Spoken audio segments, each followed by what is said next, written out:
Social মিডিয়ার দর্শক, আসসালামু আলাইকুম ওরহমতুল্লাহি ওবরকাতু। দর্শক, আপনারা দেখছেন ওয়েব সিরিজ জনসাধারণের ভুল এবং সঠিক মাসালাসমূহ।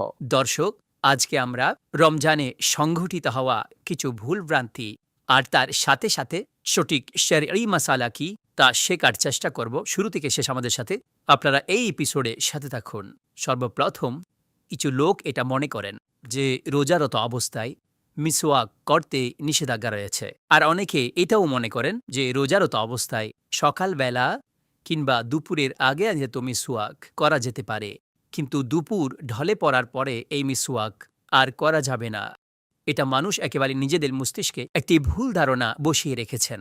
মিসওয়াক রাসূলে মুকাররম সাল্লাল্লাহু আলাইহি ওয়া আলিহি ওয়াসাল্লামের প্রিয় এবং মুবারক সুন্নাত। আমাদের প্রিয় নবী সাল্লাল্লাহু তাআলা আলাইহি ওয়া আলিহি ওয়াসাল্লাম নিজেও রোজারত অবস্থায় তিনি মিসওয়াক করতেন। মনে রাখবেন যে মিসওয়াক রোজারত অবস্থায় তো করতে পারবেন, চাই মিসওয়াক আপনি সকালবেলা করুন, দুপুরে করুন, দুপুর ঢলে পড়ার পরে করুন, কিংবা আসরের পরে আপনি মিসওয়াক করুন, একেবারে করা জায়েজ রয়েছে। হ্যাঁ, সতর্ক থাকতে হবে যে মিসওয়াকের মধ্যেও যে এই পদ্ধতিতে মিসওয়াক করতে হবে যে তার কোনো কণা, কোনো রেশ তা ছুটে কণ্ঠনালীর নিচে যেন যেতে না পারে। হ্যাঁ, এমন মিসওয়াক থেকে বাঁচতে হবে যেই মিসওয়াকের কণা রেশ দ্রুত আলাদা হয়ে যায় আর সেটা মুখের মধ্যে ছড়িয়ে পড়ে। যদি এইভাবে মুখে চলেও আসে তো সেটা কুলি করুন, ফেলে দিন, কিন্তু মিসওয়াক ব্যবহার করা সর্বোপরি সেটা আপন জায়গায় জায়েজ থাকবে। কিছু লোক এটা মনে করেন যে সম্ভবত ঝাঁকওয়ালা মিসওয়াক সেটা রোজারত অবস্থায় করতে পারবেন না।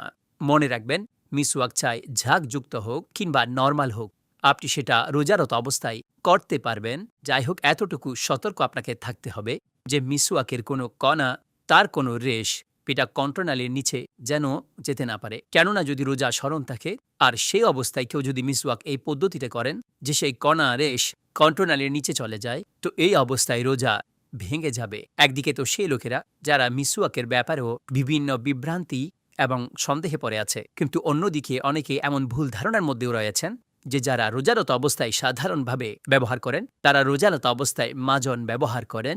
মনে রাখবেন যে রোজারত অবস্থায় টুথপেস্ট করা, অনুরূপভাবে যে কোনো পাউডার কিংবা যে কোনো মাজন ব্যবহার করা, তো এটার অনুমতি নেই। একটি হচ্ছে মুখের মধ্যে এই বস্তুগুলোর স্বাদ অনুভব হয়, দ্বিতীয় কথা হচ্ছে যে টুথপেস্ট কিংবা মাজন এগুলোর কণাসমূহ থেকে বেঁচে থাকা এটা অনেক বেশি কঠিন কাজ হয়ে যায়। যদি এই বস্তুসমূহ কণ্ঠনালীর নিচে চলে যায় তো নিঃসন্দেহে আপনার এই রোজাগুলো ভেঙে যাবে, আর রোজা আপনার নষ্ট হয়ে যাবে, ভেঙে যাবে। আপনার এই রোজাগুলোর কাজা করা আবশ্যিক হয়ে যাবে। তো এই জন্য দাঁত এবং মুখ পরিষ্কার করার জন্য মিসওয়াক আপনি ব্যবহার করতে পারেন, কিন্তু টুথপেস্ট, মাজন কিংবা অন্য কোনো পাউডার ইত্যাদি এগুলো আপনি ব্যবহার করবেন না। কিছু লোক এটা মনে করেন যে যদি আমরা রমজান শরীফে কোথাও সফরে যাই তো রোজা রাখতেই পারবো না কিংবা রোজা মাফ রয়েছে। মনে রাখবেন যে সফরের কারণে রোজা এইভাবে মাফ হয় না যে পরবর্তীতে তার কাজাও আবশ্যিক যেন না হয়।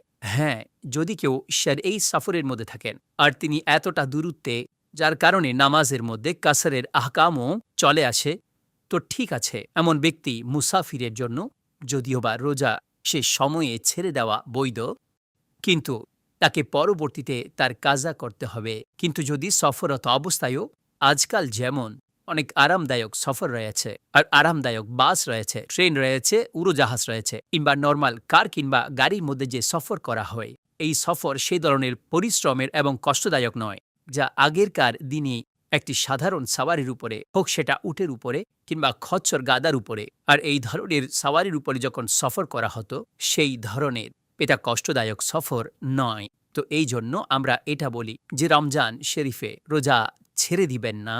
চাই আপনি এই সফরের মধ্যে হলেও আপনি রোজা রাখতে থাকুন, যাতে রমজানের যে বরকত রয়েছে তা আপনার অর্জিত হয়। কিন্তু যদি আপনি রোজা ছেড়ে দেন তো ঠিক আছে, যেখানে শরীয়ত অনুমতি দিচ্ছে। আর কোরআনে আল্লাহ পাক বলেছেন, ফামান কানা মিনকুম মারিদান আও আলা সাফারিন ফাইদ্দাতুম মিন আইয়ামিন উখর, যে তোমাদের মধ্যে কেউ অসুস্থ হলে কিংবা সফরে থাকলে তো তিনি সেই সংখ্যাগুলো পরবর্তী দিনসমূহে পূর্ণ করে দিবেন, যা তার উপর আবশ্যিক। যত সংখ্যক রোজা ছুটে যাবে তার কাজা পরবর্তীতে করতে হবে। এটা মনে করা যে সফরত অবস্থায় রোজা এমনিতেই মাফ, রোজা সফরের জন্য মাফ হয় না। কিছু লোক আরও ভুল ধারণা পোষণ করেন। তারা এটা মনে করেন যে সেই মহিলা যে যার তার বাচ্চাকে দুধ পান করাতে হবে কিংবা তার পেটে বাচ্চা রয়েছে তার জন্য রোজা মাফ হয়ে যায়। এটা একেবারে ভুল। এমন মহিলাদের জন্য রোজা মাফ হয় না। চাই তিনি কোনো বাচ্চার মা হবেন এমন কিংবা তার কোলে বাচ্চা রয়েছে, দুধ পান করানোর কারণে কিংবা সেই মহিলা গর্ভবতী হওয়ার কারণে রোজা মাফ হয় না। হ্যাঁ, যাই হোক, এই সুযোগ তার জন্য রয়েছে যে যদি রোজার কারণে তার নিজের প্রাণ কিংবা বাচ্চার প্রাণনাশের আশঙ্কা থাকে, তখন তিনি এই সুযোগ প্রাপ্ত হন যে তিনি এখন রোজা রাখবেন না, আর পরবর্তীতে এই রোজার সংখ্যাগুলো সেগুলো কাজা করা এটা আবশ্যিক হয়ে যায়। আর যদি এই ধরনের কোনো আশঙ্কা না থাকে, না নিজের প্রাণনাশের কোনো আশঙ্কা, না বাচ্চার প্রাণনাশের কোনো আশঙ্কা, তাহলে অবশ্যই তাকে তার জন্য এই রোজা রাখা ফরজ। রোজা মাফ পাওয়ার মতো কোনো অবস্থা নেই। রোজারত অবস্থায় কিছু লোকেরা বারবার থুতু ফেলতে থাকে, আর তারা এই ভুল ধারণা মস্তিষ্কে বসিয়ে রেখেছেন যে আমাদের মুখের মধ্যে যে স্লেমা রয়েছে এগুলো থুথুর মাধ্যমে বারবার বাহিরে ফেলতে থাকেন। যদি এগুলো কন্ট্রোনালের নিচে চলে যায় তো এই কারণে আমাদের রোজা ভেঙে যাবে, এটা তাদের ভুল ধারণা। আমাদের মুখে যে থুতু সৃষ্টি হয়, মুখে যে ভেজা ভাব তৈরি হয়, সেগুলো যদি কন্ট্রোনারের নিচেও চলে যায় তাতে আপনার রোজা ভাঙবে না। বারবার আপনার এই ধরনের থুতু ফেলার দরকার নেই।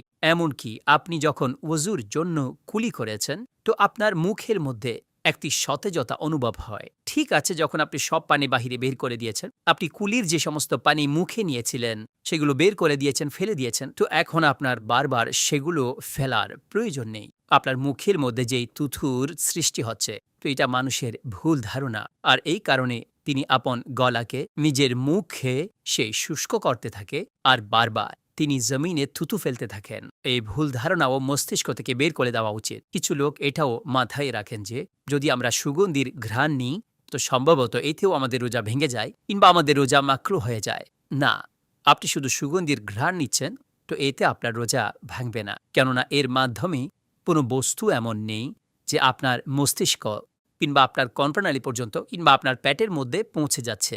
বরং ঘ্রাণ নেওয়াতে শুধুমাত্র সুগন্ধি আসাতে এতে আপনার রোজার অসুবিধা হবে না। হ্যাঁ, মনে রাখতে হবে যে কিছু সুগন্ধি অর্জনের জন্য আগরবাতির ব্যবহার যদি করেন, অনেকে লোবান জ্বালিয়ে দেন, তো এটা মনে রাখবেন। যদি কামরার মধ্যে আগরবাতি কিংবা লোবান এমন কোনো বস্তু লাগিয়ে দিলে সুগন্ধি আসছে, যদি তার ধোঁয়াও উড়ে, আপনার রোজা ভাঙবে না। হ্যাঁ, ইচ্ছেকৃত যদি আপনি কোনো বস্তুর ধোঁয়া টানেন তাতে আপনার রোজা ভেঙে যাবে। যেভাবে কিছু মানুষ গরম পানির স্টিম ভাপ নেওয়ার জন্য তারা নিজেদের সর্দি, কাশি কিংবা যে কোনো কারণে তারা ভাপ নেওয়ার চেষ্টা করেন, আর তারা মনে করেন এই কারণে সম্ভবত আমাদের রোজা ভাঙবে না, আমরা তো শুধুমাত্র ধোঁয়া নিয়েছি।